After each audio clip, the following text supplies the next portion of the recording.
जय जगन्नाथ। आज कार्यक्रम को स्वागत करुच्ची मो लक्ष्मण। आज गोटे सुंदर कथावस्तु आपण मान निकट में मु उपस्थापन करने जाऊँगी।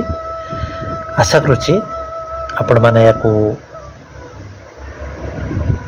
मन दे शुणिबे एवं जीवन कार्य लगे।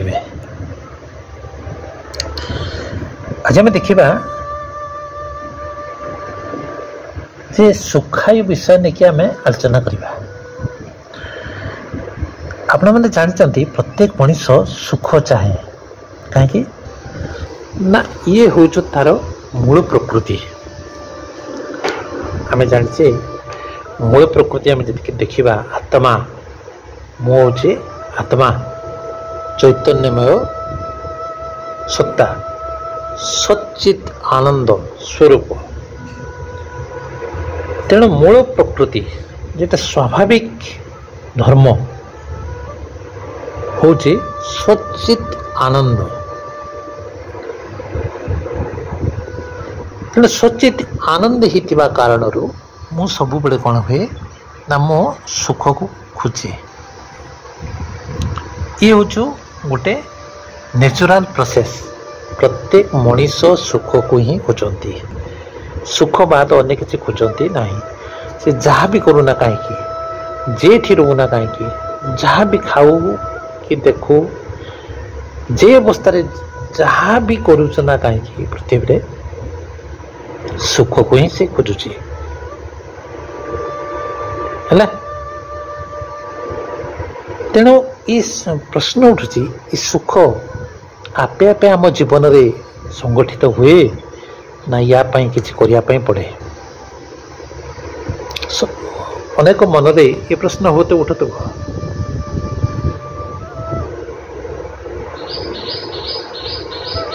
ये प्रश्न उत्तर आयुर्वेद शास्त्र दियंती जे ना सुख आपे आपे कहा जीवन को आसे नहीं किसी करिया पाई पड़े।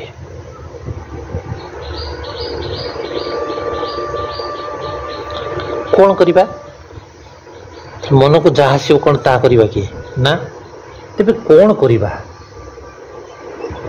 आयुर्वेद शास्त्र कहते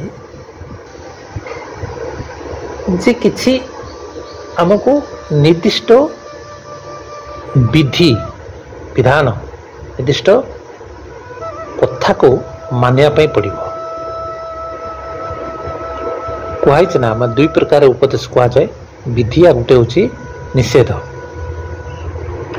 ताले कौन कौन करिबा कौन कौन करिबा नहीं से विषय रे हमको आयुर्वेद रे टिप्स दिया है। हला ये जो अध्याय 30 अध्याय सूत्र स्थान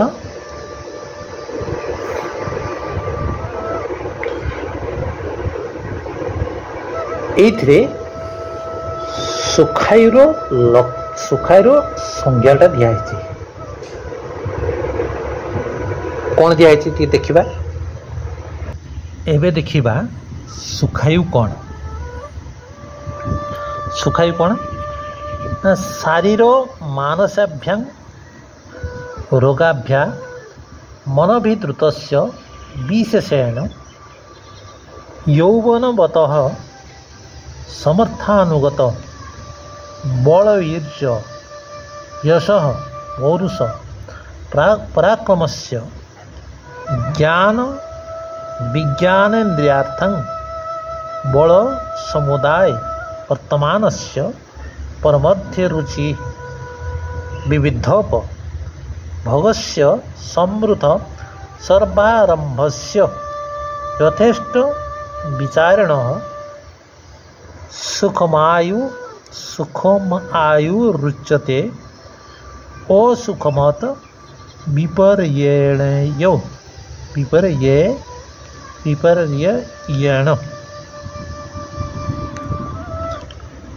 कौन कहगला ता अर्थ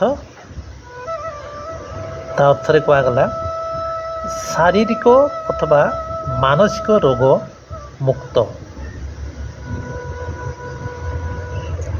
तापर कौन हो ना युवावस्था संपन्न हो कौन हो कार्यक्षम हो शारीरिक स्तर रे हो मानसिक स्तर रे हो कार्यक्षम कर पारथबो बल थिबो बीर्यवान हो सुजस हो जस भल काम करिकी भल कार्य करिकी जस थिबो पुरुषार्थ संपन्न हो पुरुषार्थ माने धर्म अर्थ काम मोक्ष ये पुरुषार्थ संपन्न हो पराक्रम युक्त हो है तापर ज्ञान ज्ञान माने उचित और अनुचित विचार संपन्न कौन से कार्य करने पूर्वर उचित अनुचित से जिनस गुड़िक से विचार संपन्न हो विज्ञान युक्त हो अंधविश्वास ये नथिबो विज्ञान रो आश्रय नौथबो साइंटिफिक मेथड जेटा आम कहे है नेक्स्ट हूँ समस्त इंद्रिय और इंद्रिय विषय को उपभोग रे समर्थ कौन हो ना जिते इंद्रिय विषय अच्छे रूप गंध स्पर्श ये जो अच्छी 5टी इंद्रिय विषय अच्छी सी सब उपभोग करिवारे से कौन थो ना समर्थ मा करि पारथबो समर्थ माने करि पारथबो उत्तम संपत्ति संपन्न संपत्ति भल संपत्ति थी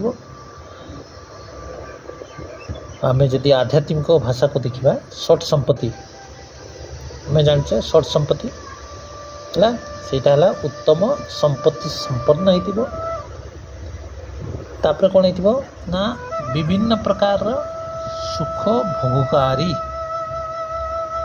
विभिन्न प्रकार सुख को से भोग कर पारथबो है शारीरिक स्तर रे हो मानसिक स्तर रे हो ये सब विभिन्न प्रकार जते सुख अच्छी सी भोग करिवार क्षमता थिबो है तापरे जेकोसी काम करने पूर्वर सी कौन कर ना स्वतंत्र भाव में विचार कर पारथबो स्वतंत्र कौन विचारकारी विचारवान ये ताले से व्यक्तिर जीवन हूँ सुखमय ताको आम कह सुखी मनीषटे ता जीवन हूँ सुखमय सुखयुक्त जदि यार विपरीत माने एगुड़िक जदि नथिबो यार विपरीत है दुख आयु बुझिला यार विपरीत है दुखायु तो आशा करुच्ची आपण मैंने यहाँ सहज बुझी पारे नेक्स्ट टाइम अन्य कथा देखा जदि भल लगुए लाइक करेंगे शेयर करेंगे कमेंट करेंगे।